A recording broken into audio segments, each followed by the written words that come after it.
Good morning বন্ধুরা, নতুন একটা সকালে তোমাদের সবাইকে জানাই আন্তরিক শুভেচ্ছা ও ভালোবাসা। নতুন সূর্য ওঠার সাথে সাথে একটা নতুন দিনের সূচনা। তবে আজকে সূর্যি মামার মুখ দেখতে পাবো বলে মনে হচ্ছে না, কেননা আকাশে আজকে ভালোই মেঘ জমেছে। মনে হচ্ছে বৃষ্টি হবে। তবে মেঘলা আকাশ ভালোই লাগছে। আসলে রোদ ঝলমলো আকাশ কি সবসময় ভালো লাগে? মাঝে মধ্যে মেঘলা আকাশ, আর সেই মেঘলা আকাশে ঝিরঝির করে বৃষ্টি মন্দ লাগে না। অবশ্য কোনো জিনিস আমাদের বেশি দিন ভালো লাগে না। ধরো, এই বৃষ্টি যখন সব সময় হবে, তখন মনে হবে কবে যে রোদ উঠবে। আর তাই তো ভগবান পৃথিবীতে এত বৈচিত্র্য দিয়েছেন। সব কিছুরই বিপরীত দিকটি আছে বলে আমাদের কাছে পৃথিবী এত সুন্দর।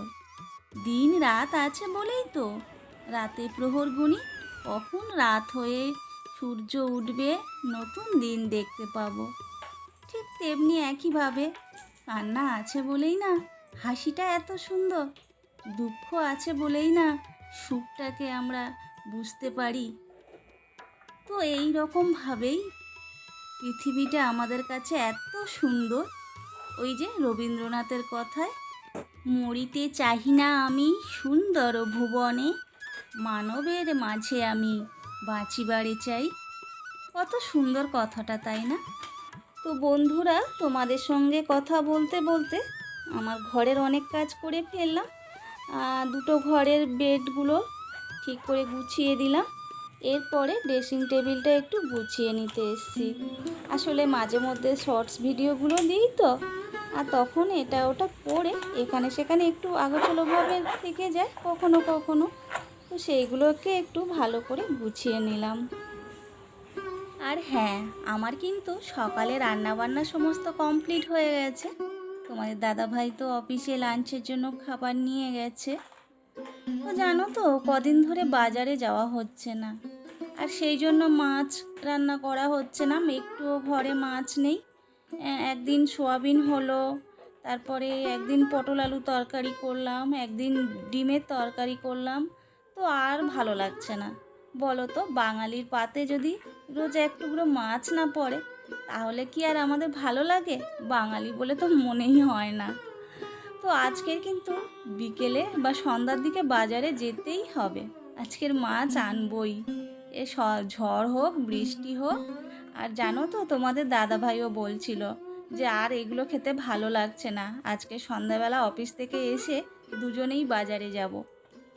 আর এই দেখো, আমাদের টেবিল ক্লকটা কখন যে ব্যাটারি শেষ হয়ে গেছে বুঝতেই পারিনি।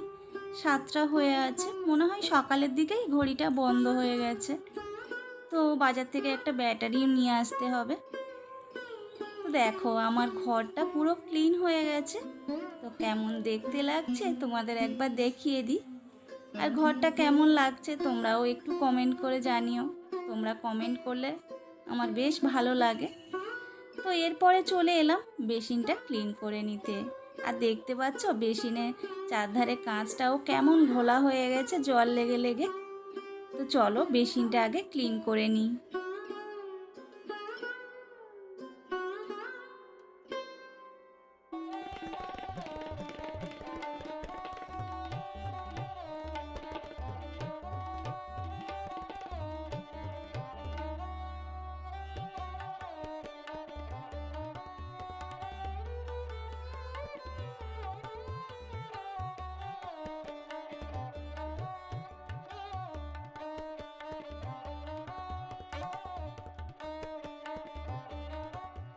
তো দেখো বন্ধুরা, আমার মোটামুটি বেসিনটা ক্লিন করা হয়ে গেছে।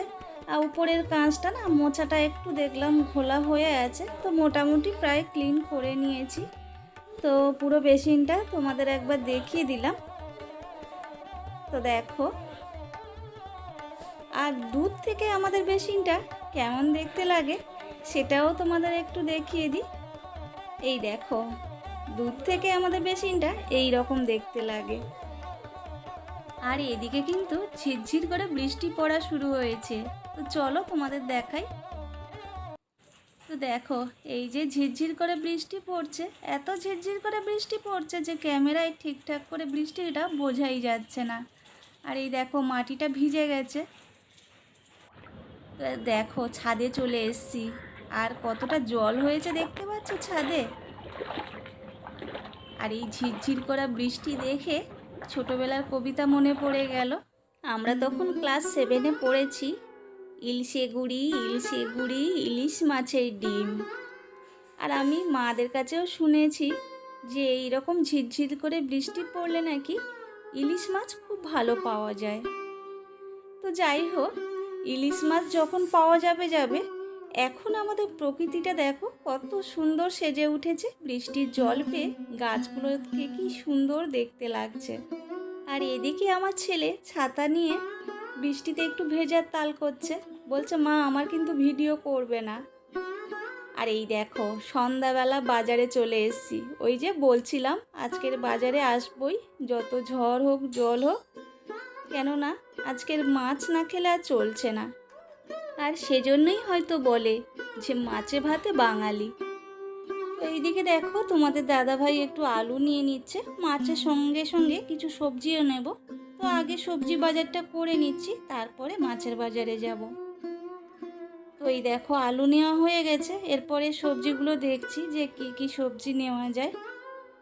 আর বাজারে এলে রং বেরঙের সবজি দেখে তো কোনটা নিই ভেবে পাই না। আর এই দেখো পুরো বাজারটাতে এত আম বিক্রি হচ্ছে না, পুরো বাজারে যেন আমের গন্ধে ভো ভো করছে। তো এই দেখো কিছু সবজি নিতে চলে এসেছি এই দোকানটাতে। একটু ঝিঙে নিয়ে নেব, একটু উচ্ছে নিয়ে নেব। আর এই দেখো পুরো বাজারটা। আর এই দেখো চলে এসেছি মাছের বাজারে। আর এই যে ইলিশ মাছ। ইলিশ মাছ তো আমরা সারা বছরেই পাই, তাই না? তবে বর্ষার ইলিশের টেস্টটা তো অনেক বেশি হয়। ভাবছি একটু কাতলা মাছ নেব। আমার ছেলেটা আবার ইলিশ মাছ খায় না, আর ছোট মাছও খেতে পারে না। আর এই দেখো এই যে কাতলা মাছটা দেখতে পাচ্ছ, এই কাতলা মাছটা প্রায় ওজন করা হলো 1.5 কেজির মতো ওজন হয়েছে। তো এই মাছটাই নিয়ে নিলাম। তো চলো মাছটা কেটে নিয়ে বাড়ির দিকে রওনা দিচ্ছি। আর দেখো রাস্তাঘাটে এত জ্যাম, আর বিশেষ করে না এই জায়গাটা, এখানে না 3-4টে রাস্তা একসঙ্গে জয়েন্ট হয়েছে, তো এত ভিড় হয় রাস্তার এদিক থেকে ওদিকে যেতে গেলেই কতটা সময় লেগে যায়। আর দেখো চলে এসছি, মাছটা তোমাদের দাদাভাই ধুয়ে দিয়েছে। আর কতগুলো ডিম হয়েছে। আর আলু কেটে নিয়েছি, আজকে একটু মাছের ঝোল করব রাত্রেবেলা। আর এতগুলো মাছ তো একসঙ্গে রান্না করব না, তো আজকে যেগুলো রান্না হবে সেইগুলো নিয়ে নিচ্ছি, বাদ বাকি ফ্রিজে রেখে দেব। আর মাছটাতে ডিম হয়েছে বলে না পেটিটা বেশ পাতলা মতো হয়ে গেছে, একটু মোটা হলে ভালো হয়। আর ভাবছি না মাছের মাথাটা আমি তরকারিতে দেব। আসলে মাছের মাথা খেতে আমার খুব ভালো লাগে। তো ভাবছি ওই জন্য মানে হয় ডাল বা লাউ ঘন্টতে মাছের মাথা দিয়ে করলে ভালো লাগে, কিন্তু আমার আজকের ইচ্ছে হলো যে তরকারিতে দিয়ে খাবো। তো দেখো বাদ বাকিগুলো সব ফ্রিজে ঢুকিয়ে দিলাম। আর ডিমটা অনেকটা হয়েছে, তো ডিমটা ভাবছি যে কিছুটা বেসন পেঁয়াজ দিয়ে ভাজা করব পরে, আর আজকে কিছুটা ডিম ভেজে তরকারিতে দেব। আমার ছেলে আবার ভাজা খাওয়ার থেকে তরকারিতে ডিম ভেজে দিলে ওটা খুব খেতে পছন্দ করে। আর তাছাড়া তরকারিতে দেওয়ার আগেই ভাজলেই কিছুটা খাওয়া হয়ে যায়। তো চলো মাছগুলোতে একটু নুন হলুদ মাখিয়ে নিই, তারপরে তরকারিটা বসিয়ে দিই। মাছগুলো একটু ভালো করে ভেজেও নেব, একটু টাইম যাবে, জানো মাছ ভাজতে অনেকটাই টাইম লেগে যায়, তাই না? আর আবার মাছের মাথাটা রয়েছে, অনেকক্ষণ ভাজতে লাগবে। তো এই যে মাছ ভাজছি, আর একদিকে ভাতটা বসিয়ে দিয়েছি। আর আমার যে সমস্ত দিদিভাইরা আগের ব্লগগুলোতে কমেন্ট করেছিল, ওই সব দিদিভাইদের নাম একটু বলছি। টুম্পি বর্মন দিদিভাই বলেছে আমার পুরো ব্লগটা দেখেছে আর খুব ভালো লেগেছে। তারপরে ইউনিক পিয়ান ব্লগ থেকে পিয়ালি দিদিভাই লিখেছিল খুব ভালো লেগেছে আমার ব্লগটা। রুম্পা দাস দিদিভাই লিখেছে ভীষণ ভালো লেগেছে। আর রাজ স্বপ্না দাস ব্লগ থেকে স্বপ্না লিখেছে খুব ভালো লেগেছে। তো তোমাদের সবাইকে জানাই অনেক অনেক ধন্যবাদ কমেন্ট করার জন্য। আর তোমরা এইভাবে কমেন্ট করতে থাকো। তোমরা কমেন্ট করলে না আমার ভীষণ ভালো লাগে, তখন ব্লগ বানানোর এনার্জিটাই বেড়ে যায়। তো তোমরা যে এত সুন্দর সুন্দর কমেন্ট করেছো, তার জন্য তোমাদের সবাইকে অনেক ধন্যবাদ। ও হ্যাঁ, আরও এক দিদিভাইয়ের নাম নিতে ভুলেই গেছিলাম। রুকাইয়া শেসি কিচেন থেকে লিখেছিল তোমার ব্লগটা খুব ভালো লেগেছে। তো থ্যাংক ইউ দিদিভাই। এইভাবে সবাই সাপোর্ট করো, পাশে থেকো। তো দেখো এইদিকে আমার মাছের তরকারিটা বসানোর জন্য প্রথমে কড়াতে তেলের মধ্যে জিরে দিয়েছি, গোটা জিরে, তারপরে পেঁয়াজ দিয়ে টমেটো, কাঁচা লঙ্কা, আদা, রসুন, হলুদ, লঙ্কা গুঁড়ো, জিরে গুঁড়ো সব কিছু দিয়ে একটা মশলা করে নিয়ে, আর দেখলে তো আগে আলুটা ভেজে নিয়েছিলাম, ভাজা আলুটা দিয়ে ভালো করে একটু কষে নিলাম। আর টমেটোটা না আমি একটু শেষে দিলাম, অনেক সময় প্রথমে দিয়ে দিই, এবার একটু শেষে দিলাম টমেটোটা, দিয়ে ঢাকা দিয়ে দেব। আর এই দেখো মোটামুটি টমেটোটাও গলে গেছে। আর একদিকে না আমি একটু গরম জল বসিয়ে দিয়েছি। তো তরকারিতে একটু গরম জল দিলে না তরকারির টেস্টটা একটু বেড়ে যায়, তো গরম জল একটু দিয়ে দিলাম। এরপরে আর কি, যেমন সবাই তরকারি করে, তরকারি যখন একটু ফুটে উঠবে ঝোলটা, তখন মাছটা দিয়ে দেব। তো বন্ধুরা, তোমরা যে এতক্ষণ ধৈর্য ধরে আমার ব্লগটা দেখেছো, তার জন্য অনেক ধন্যবাদ। তোমরা এইভাবে পাশে থেকো। আর তোমরা যদি চাও যে আমি ইউটিউবে একটু জায়গা করে নিই, তাহলে এই ব্লগটা তোমরা একটু শেয়ার করে দিও। আর যদি তোমাদের ভালো লেগে থাকে, তাহলে চ্যানেলটা একটু সাবস্ক্রাইব করে দিও আর একটা লাইক করে দিও। তো আজকের এই পর্যন্ত। সবাই খুব ভালো থেকো, সুস্থ থেকো, সবসময় হাসি খুশি থেকো, আর সবাইকে ভালো রেখো।